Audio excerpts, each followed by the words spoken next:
world is not going to end, is it? You're going to be all fun and games, aren't you? Certainly not risque by any stretch of the imagination. Never gets easier figuring out how to start these videos, does it? Hello, I'm Lily, lilykate makes on Instagram, YouTube, Ravelry, all the places like that, and I'm a knitwear designer based in the north of England. It's been a while since I last did a normal podcast, so I obviously have lots of finished objects, a couple of WIPs, not too many WIPs because I'm pretty much back to being a monogamous knitter now, which is how I like it. So yeah, not too many WIPs to share, but still a few things on the go.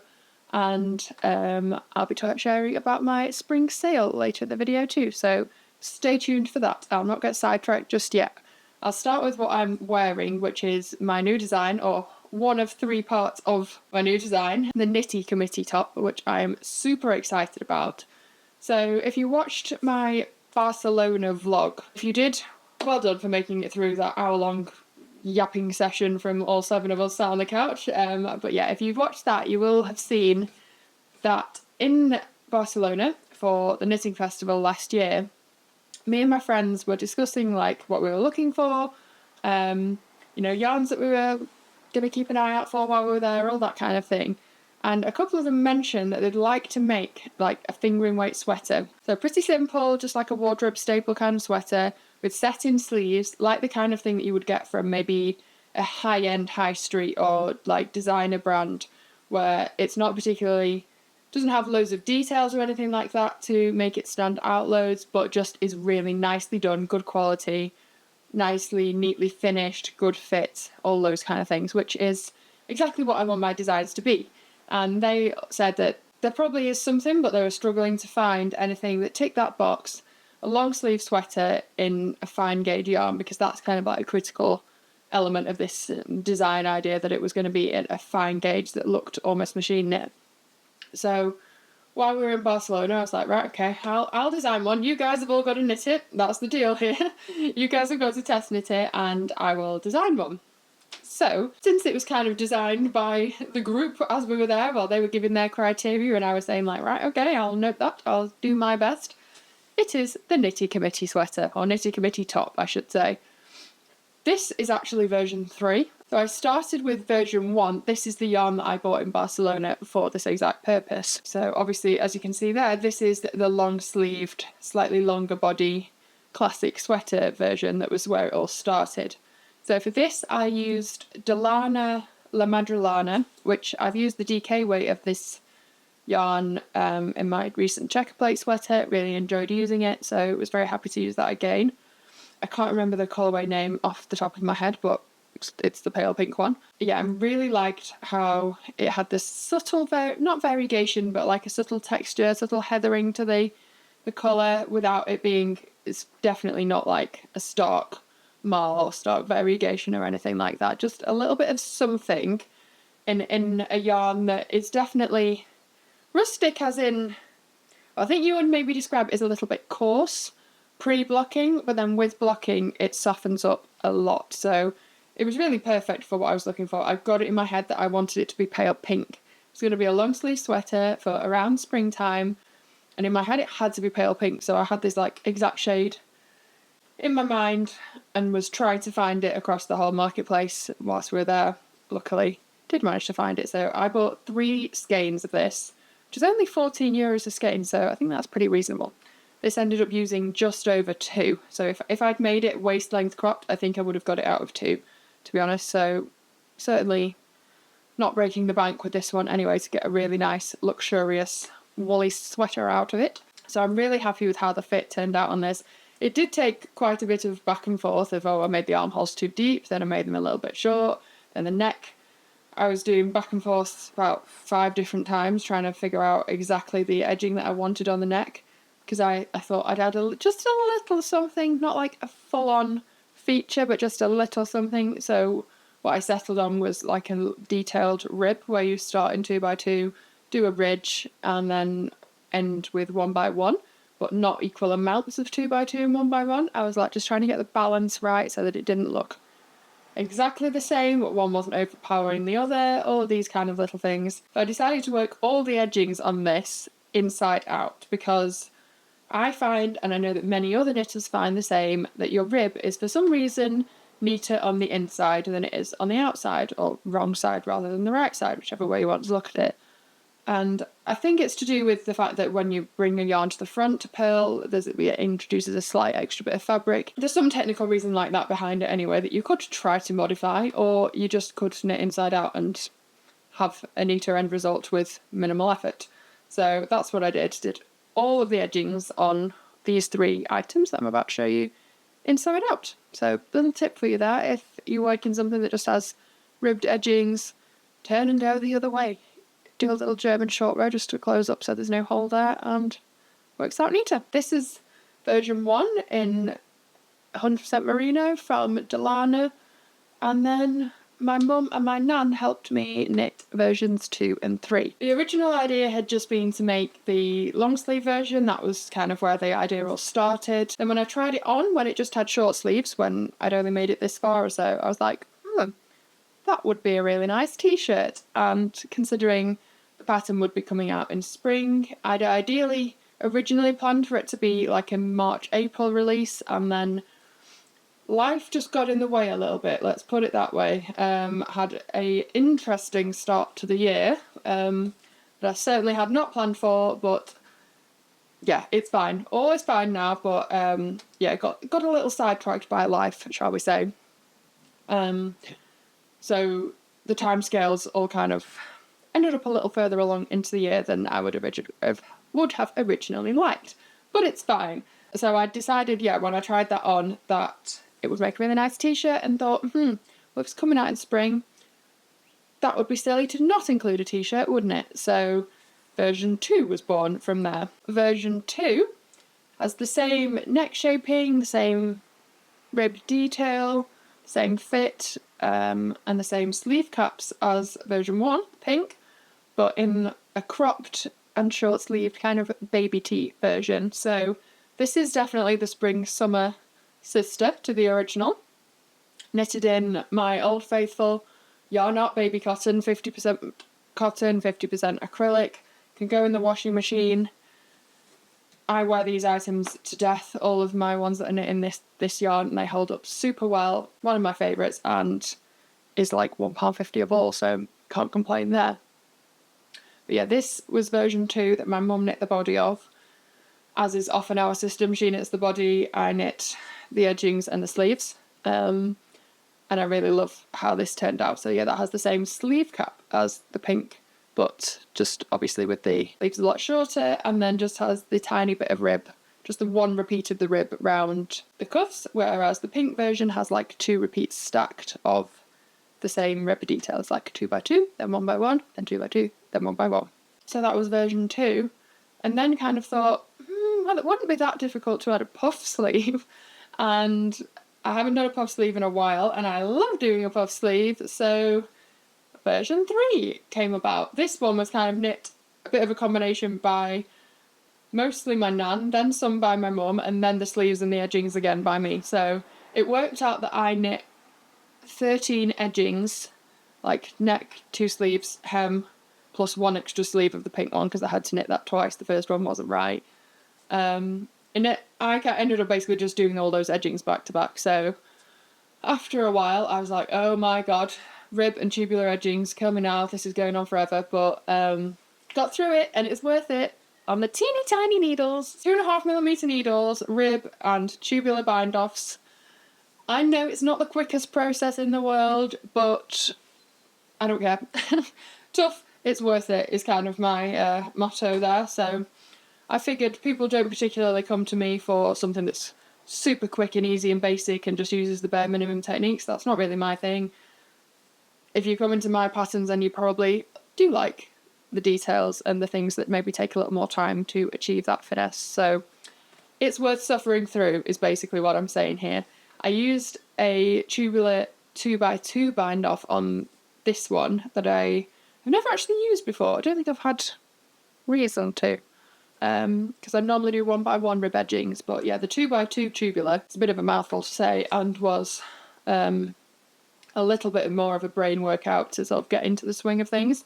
I can do a tubular 1x1 in my sleep at this point. The whole knit off, purl on, purl off, knit on. But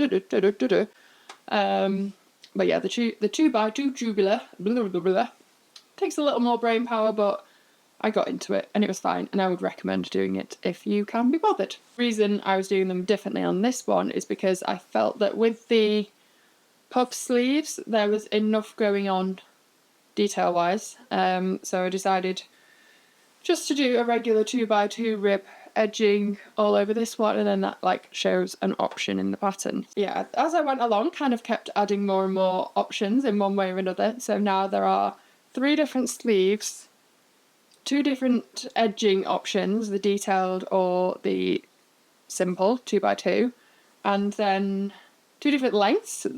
This green one and the red one are both like waist length. The green is a little longer because I'm quite tall and long in the body, made this one a little longer so it sits like slightly below the natural waist, whereas the red one was supposed to be more like cropped baby tee length. Obviously just make them to whatever length you wish and can mix and match. And the other difference was the increases, actually. On the pink version I did these detailed increases. So I found an interesting increase online that I've included links to the YouTube videos in the pattern, for these right-leaning and left-leaning increases that I used on the pink version here, and I thought they blocked out really nicely in this woolly yarn. It looked just like a nice little detail there. So they are at the neck and at the underarm. I thought, I want to include options, so I probably should do some simple myself. And this yarn, which obviously isn't going to block out the same because it's cotton acrylic and it's a lot smoother and rounder, I thought they're probably just not going to look quite right, not going to, I don't know, something about it just didn't seem like a good combination. So on both the green and the red versions that are in the same yarn as each other, didn't bother with the fancy detailed, whatever we're calling them, increases, and just used simple make one left and make one right. So that's another variation in the pattern, which it's always the way that I start off thinking, oh, this will just be nice and simple, satin sleeve, fitted, absolutely no problem there. And then I'm like, well, add this option and add that option, and before you know it, the pattern's a bit longer than originally planned, but worth it. I think that means there's like, how many different combinations? There are 6 different length and sleeve combinations you can go for, and then within that to be the detailed or the simple increases, so technically 12 different options to play with. So yeah, the testnet has started and people are doing a nice variety within the testnet, so that should be good to see. Nobody's got too far yet. I think a few people are on the body, but most are kind of just around this region, if anything. And yeah, the pattern will be coming out in May. Surprisingly, it didn't actually take me that long to knit. Like, even though I had to frog sections of the upper body a few times and do the neck a few times, knit 3 full sleeves because the first one wasn't quite right. Even with all of that considered, it still only took me about 5 weeks to knit my long sleeve pink version. So I think if I'd have just been able to follow instructions and crack on, probably would have been more like a 3 to 4 week knit. So obviously I have a fair amount of knitting time on my hands, given that this is my full-time job, but I don't sit and knit all day, put it that way. The vast majority of my time is spent on things related to running a business, not actually knitting, so that might give you some idea of how long it takes anyway. It's certainly not as scary as you might think to knit something on fine gauge like that, and very much worthwhile. My other finished object to show that I don't think I've shown at all on YouTube so far, it's my chapter cushion, which I am absolutely obsessed with. I nearly forgot to include it then, and then just turned around and was like, oh yeah, that's sat on the bed. I'm so happy with how this turned out. So I used, the basic principle here was to use the same stitch pattern as my chapter shawl that was part of my Ching Fibre advent calendar collaboration. I think that's in here.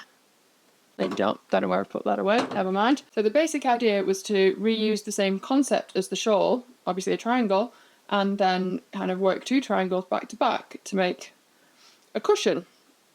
Again, things are never as simple as I initially expect them to be, and I had to make a few tweaks to the pattern basically so that it could keep going round in a square.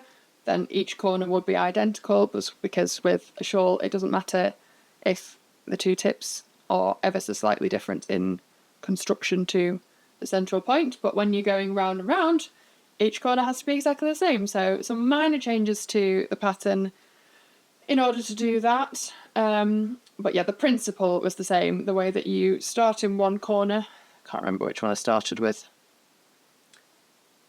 I think it was this one. Don't know. You start in one corner, increase out here to make a triangle, working a slip stitch pattern, and then decrease down to the other point here. Then do a little turny corner joiny thing, all explained in the pattern in slightly more technical terms. Not much more technical, I'll give you that, but slightly. And then you repeat again, increasing out until you're at this point and decreasing down to there, but joining it to the first triangle as you go. And then repeat for triangles 3 and 4, each one like joining onto the last as you go along, with a technique that makes this neat little line along the diagonals. That kind of thing I find very satisfying. For the back panels, I decided I wanted it to be able to button across here. That's my favourite way of fastening cushions.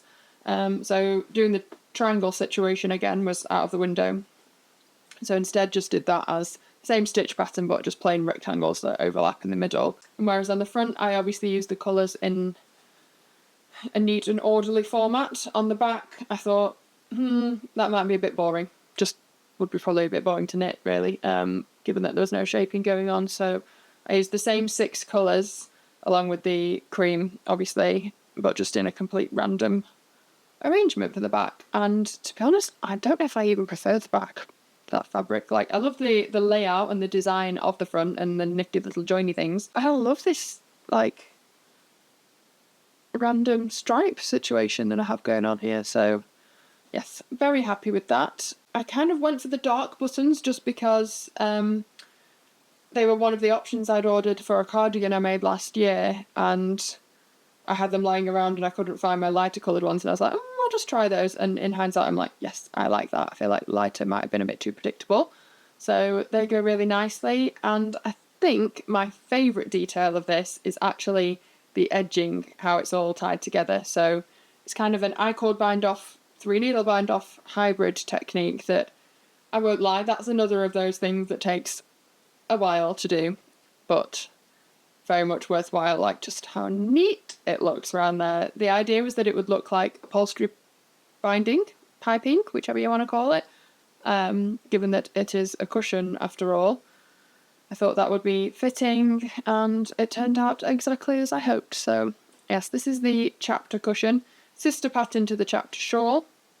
They are both available together as like a Ravelry bundle, but available individually too. So this is my finished object, but I can also show you, just because it happens to be here, this is Anna's finished object version of the same thing.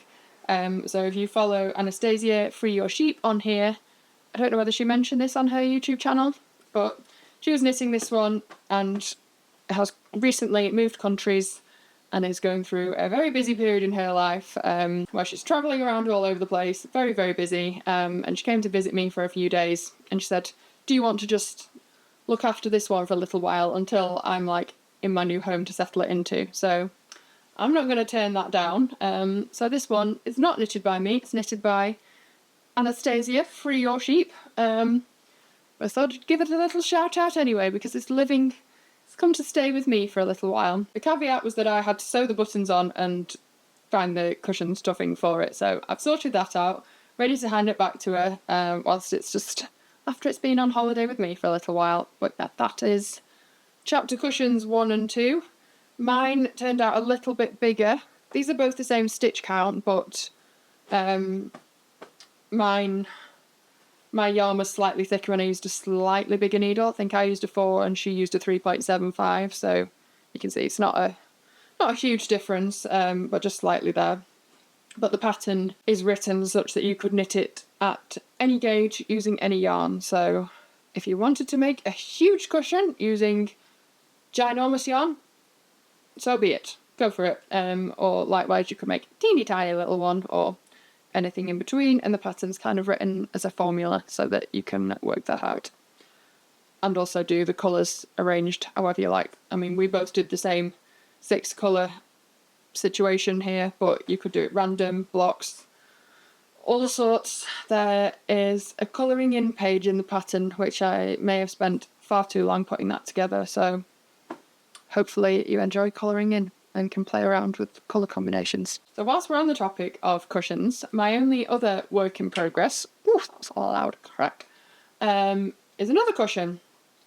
I say my work in progress. My mum actually knit these squares, I don't know how long ago, 10, 15 years ago? A long while anyway, sometime when I was a teenager. And I think they were originally going to be a blanket, I think, but just in the light has gone nice outside. It's been bright and sunny and miserable and then on and off all day. Hopefully we have a little more nice light to work with. Anyway, yeah, I think it was originally going to be a blanket, but then she realised that there wasn't going to be enough yarn to make a full blanket. The pile of squares it was blocked. They were all blocked. I remember pinning them out a few years ago. And then they sat waiting to be used and kind of forgotten about for a good while. Big pile of squares. And then when I was round at my mum and dad's the other week, my old bedroom has been repurposed into the craft room of all craft rooms. Glad to have me out, then we can have that space. So yeah, we were looking through there. Obviously everything's been rearranged and things brought out of cupboards where they've been for years and all of that. And yeah, I came across all of these squares and I thought, that, funnily enough, just matches the colour palette of my house perfectly. Isn't that convenient? And they've been sat there waiting for a use for quite a number of years. Why don't I give them a use? So this is how it goes. I just steal my mum's stuff. In books, clothes, knitwear, pretty much everything. It's fair game. It's hers, it's mine. Does work both ways, kind of, but more often than not, it's me stealing hers. So this is where we're at. My WIP, the progress part of the work in progress is that I'm now sewing them together, turning them from this into this, because we worked out that whilst there wasn't enough for a blanket, there would be enough for 2 cushions. And I'm sure you'll agree that this colour palette is kind of perfect for in here. Obviously, I've got a lot of pale pink going on in this room.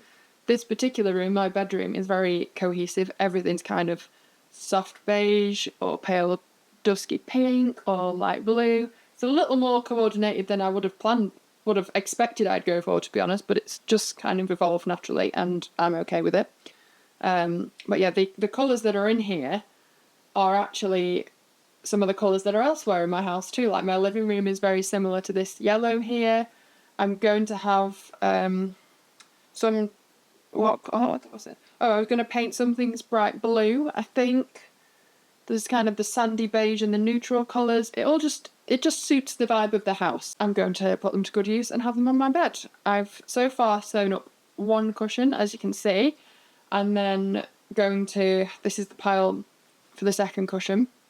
Yeah, we established you could get 2 3x4 square cushions out of it with a couple spare. So laid them all out on the floor and decided which one was going where and spent far too long deliberating over which was going in which cushion. But now I need to sew up the second one and then decide how to bring it all together. So my current thinking is that I will pick up around all the edges and do an I-cord, because there is some yarn left over, like there's enough probably to do that. And do an I-cord round it like I did on my chapter cushion. And then find some nice fabric to go on the back. There's not enough yarn to make cushion backs, definitely not. Yeah, I'll need to find some like coordinating fabric. Maybe I'll just get the same fabric as my curtains, but I don't know, that might be a bit twee, a bit matchy. And then sew that on, kind of stitch in the ditch, if you will, between the I-cord and the main body of the cushion so that it looks like that's piping. And whether that'll probably be a machine stitching job. And then have a zip in one of the edges rather than buttons. I think that's the plan anyway, but I'm not stressing. I mean, these have been in the cupboard for a decade already. What's another few weeks gonna hurt? So it's just kind of my project that I'm picking up and doing a little bit of every now and then, a little bit of the sewing, because obviously it's not the simplest to sew together because all the squares are different. They're from a book, like 200 Knitted Squares or something like that. But yeah, the stitches are going in different directions. Some this way, some that way, some diagonal, all different numbers of stitches and rows. So I'm like, I could just wing it, but if there is a mathematical way to do it, that is what I will choose. So I've been going along like, say for example, on this join, I'd write down white is 32 stitches, just for example, and blue is 50 rows. Just plucking those numbers out of my head there, so they're probably not right. But something like that, and then I'd work out like, right, what's the nearest ratio there? Is it 2 to 3? Do I need to do 1 to 1 to 2 to 1 or something like that? Like calculate the ratio so that I can mattress stitch it as evenly as possible. With the idea being that the corners or the joins will come together very neatly. I think this is one of the best ones there, actually, if I do say so myself. The problematic squares, the difficult ones, are these diagonals. They're just a little trickier, and this one had yarn overs along the edge, which I was like, why would whoever designed it do that? Because that makes it difficult to sew. So some of the joins around that grey diagonal one in the middle, I'm not 100% satisfied with, but I think they are as neat as they're going to get, put it that way. So once it has a cushion in it, it will be fine, and I'm sure I can get over that. A slight misalignment I will just have to get over. The world is not going to end, is it? But yeah, that's my other project on the go. This is the pile of squares I have to sew together for number 2. I just realised there's a few diagonals in there. You're going to be all fun and games, aren't you? Yeah, I think it'll look really cute. So that's kind of a side project that I very rarely work on projects that aren't like new designs or second samples or anything like that, with the exception of gifts for friends or like friends' babies or anything. I rarely do it because I just think I don't get the same. If I'm sat there thinking, well, I'm knitting this, but I could be knitting something that's my new design and have that done, it just kind of takes the joy out of it. Like, I'm obviously very fortunate to call this my job. And one of the sides of that is that when you turn your hobby into a job, it is no longer your hobby, and you can't really, I don't know, maybe some people are better at separating the two, but for me, just knitting something for the sake of it or making something for the sake of it doesn't hold quite the same joy that it would do if this wasn't my job. So it does feel a little indulgent to be doing something like not productive, but it's fine. I'm making something cute for my house, so in that way it is productive. Not sure whether I just said that was my only WIP, but that's like my side WIP. That's the side quest, shall we say. My main WIP at the moment is modelled by Dolly Dearest here. It doesn't yet have a name.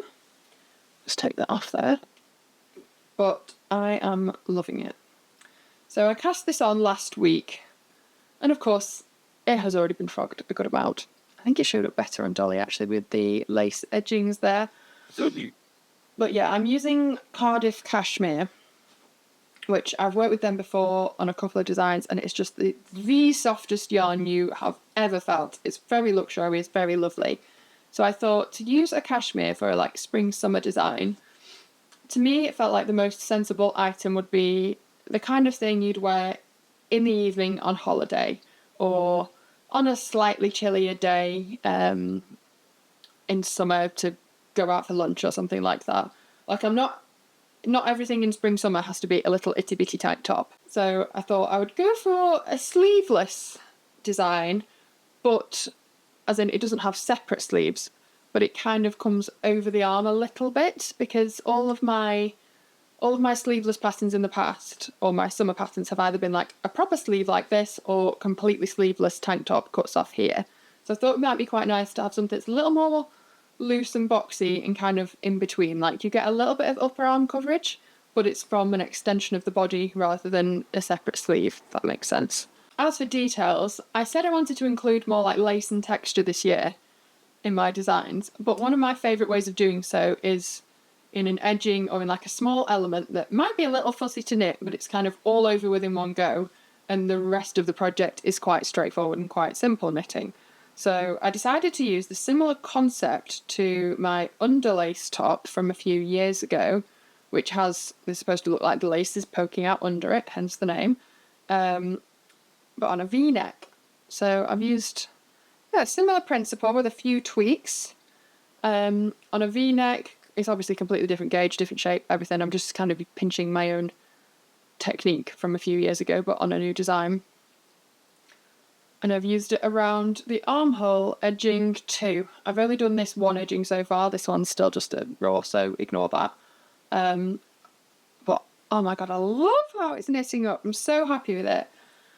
I kind of whizzed through the first section pretty quickly, and I shared a reel on Instagram last week where I was yabbering away about the process and how like designing is often a series of micro adjustments, changing little things, trying it on, tweaking them, this and that. And then I proved my own point very well because in that video I tried on the V-neck as it was and thought, yep, it's sitting nice. It was quite low, but I was going to add the edging on and that would pull it up a little bit. So I was like, yep, I think we're good. I knew that there was a chance it wouldn't be, but I thought it was okay. I did the edging on, thought, yeah, still looking good. But at this point I had only done like the bare minimum on the upper back to be able to then pick up on the shoulders and work the fronts. And then when I joined the front at the bottom of the V-neck, I'd done, I think, about 6 rows or something, the bare minimum there to be able to work the neckband, which is often how I do things because I like to get that neckband on. It's kind of the most critical part of a design, I think. So I like to get that on ASAP. But what happened basically was that when I put the neckband on, it all looked fine, looked great. And then once I added the rest of the upper back, because I did all the stocking stitch, the plain fabric for the upper back, and then joined it in the round, and I think I'd knit about 2-3 inches of the body. Thought, right, I'll try it on again. And it looked awful. The V-neck, once the rest of the fabric had been added, and I think critically it was that the upper back fabric had been added, which then like tipped the balance back a bit. Like it was all leaning forward here because there was more fabric here, and then it was pulled back. And when I tried it on, I was just like, the V was sitting probably about here. I was constantly pulling it down, and I was like, am I trying to convince myself here? I keep pulling at it. Should I just block it? Should I just see? Going back and forth. Do I need to redo it? Because obviously it was a fair bit of knitting to redo. In the end, I decided to just cut my losses and get on with it. So I was being silly to not do. It wasn't right. The extra fabric added elsewhere was making it sit differently, and I was like, this is exactly what I was talking about. I have proved my own point here, that it's always a case of trying things on, seeing how this changes that and that changes this, and you might have to make fairly major changes and just suck it up and deal with it. But yeah, I ended up ripping it back and adding some extra depth to the neck. The idea for this design was that it would be obviously so soft and lightweight to wear. It's not particularly like you could wear it every day, but I wasn't really aiming for like the everyday t-shirt. I was more aiming for the date night knits that I love to make, like something you'd wear in the evening. And because it was a slightly looser, slightly boxier fit, so that isn't particularly elegant or sexy or any of those things, and it's brown, and it's not tight or sheer or frilly or any of those things that would kind of naturally make it tick that evening sexy box.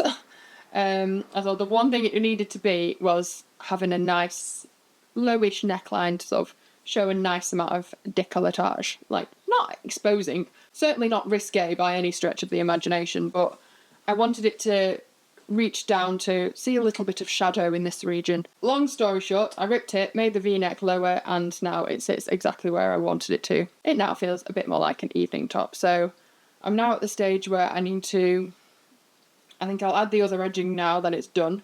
I wove in a load of ends because I had accumulated quite a few with all the chopping and changing and back and forth, and it was looking a bit raggedy with all of those hanging from it.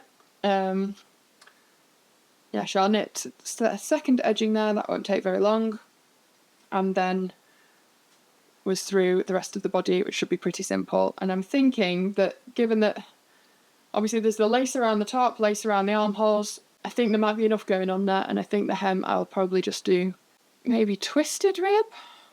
Don't know, maybe I will add lace. But it wants to curl more if it's at the hem than it does anywhere else. Undecided. But it'll be pretty simple anyway, and just a nicely shaped body that I think I'll add a tiny bit of shaping, like waist shaping, but not to create an actual fitted waist, just to slightly follow the body. Like, it's got plenty of ease, it's quite loose. But I think sometimes if you go straight down, then the illusion is that it goes out.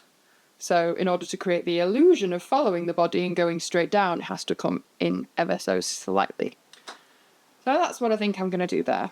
And hopefully there will be no more hiccups and it will be knit within the next week. We shall see. I think that concludes all the projects and items I have to talk about today. Not a crazy number, really. There are others that I must have finished between now and the last podcast, but never mind. I've rambled on long enough, haven't I? So on to my final note, which is the beginning of season sale starting today. I think in the knitting world, it makes far more sense to do a beginning of season sale rather than an end of season one, as you would typically see in the shops. Simply because then people have time to actually knit them that season. So starting today, the sale, discount, deal, whatever you want to call it, is that any 2 spring patterns can be bought together for £10. So they're usually £7.50 each, but mix and match any 2 spring-summer patterns together for £10. This will only be valid on Ravelry, not PayHip or Etsy. Much as I would like to have it available in all the places, those platforms do not make it easy to do these kind of things. Well, they don't make it possible, basically. You can't just like set up a coupon code for one pattern or a selection of patterns on those platforms. So Ravelry only, I'm afraid. But yeah, I'll include all of my spring-summer patterns, which there are quite a few now. As I realised today, when I thought, I'll film the cutaways, I'll film little videos of them all, a little try-on of everything. By item number 27, I was thinking, oh my god, I am losing the will to live here. Why did I do this to myself? So go buy a pattern and make it worthwhile me trying on 30 odd items, please. But yeah, they're all going to be included in the spring summer sale. I'll include a list below, and then they shall be in the next couple of minutes showing you all the different items. Kind of realised when trying them on that I've covered a lot of bases now. I've got V-neck tank tops and high neck tank tops and t-shirts and different t-shirts and floaty lacy cardigan and a little tie waist top, and it's like, done all right here over the years. Covered quite a lot. So yeah, go have a little browse through there. I'll insert the code and all the information in the description, if not on the screen now. I think I prefer summer knitting to winter, to be honest. It feels like there's more scope for fun shapes and things when you don't just have to be bundled up as warm as possible. So yeah, I love a spring-summer project. Hopefully, if you like them too, there is something to be found in the selection that you might want to cast on for this spring-summer.